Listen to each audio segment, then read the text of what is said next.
You need high ego to go high. I know you don't like to hear this, but hear me out. This sentence makes everybody uncomfortable, but the reason it makes you uncomfortable because you know this is true. We all have ego, and the more we have, the more ambitious we are. And the more ambition we have, the higher we go. Ego is a Latin word for I, and in everyday usage, the ego represents self-worth, self-esteem, and self-importance. And as you have guessed, without a massive dose of it, you will not likely to aim that high on that corporate ladder.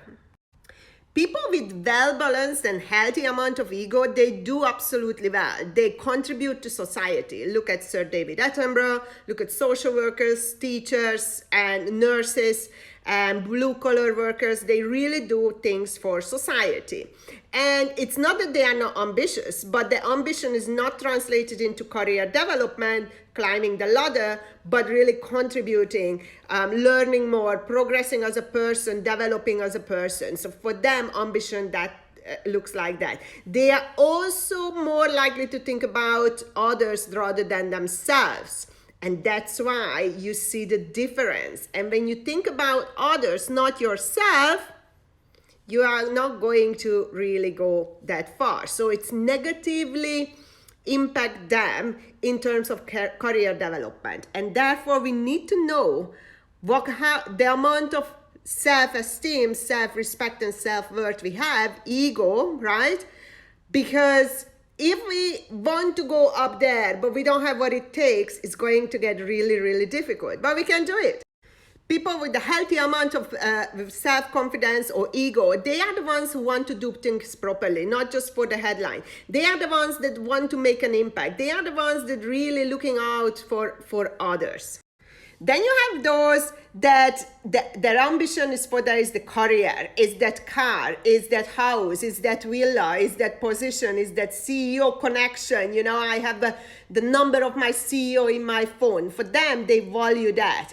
And that comes from either lack of self-esteem, so they compensate, or a very high self-esteem because they feel that they deserve things that others don't. They feel and they know inside that they are better than others. People with a healthy self-esteem or ego, they don't think they are better than others. So that's the difference. So how does it impact the rest? Now, there is nothing wrong getting that title, getting that house, making that money for self-esteem, because this is how we build self-esteem. But what we need to look out for is what happens after, what people do with that wealth, what people do with that title. If they remain self-centered and self-serving, this is when we talk about high ego, and that is ruining others. When they turn their wealth and knowledge and expertise and title into the benefit of others, this is when we say that person has a healthy balance of ego.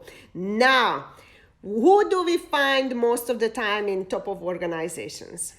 The ones that have very unhealthy ego, self-inflicted, and just detached from reality. Why? Because the higher you go, the uglier it gets, because the density of these kind of people with high ego, it's really, really high. All you find is almost that. And then people with healthy amount of self-esteem and ego, they make their way up because they can. They look around and say, okay, this is really ugly in here because everybody is serving themselves. And that's why you see a high-flying corporate person with a 6-figure job leaves and become a yoga teacher.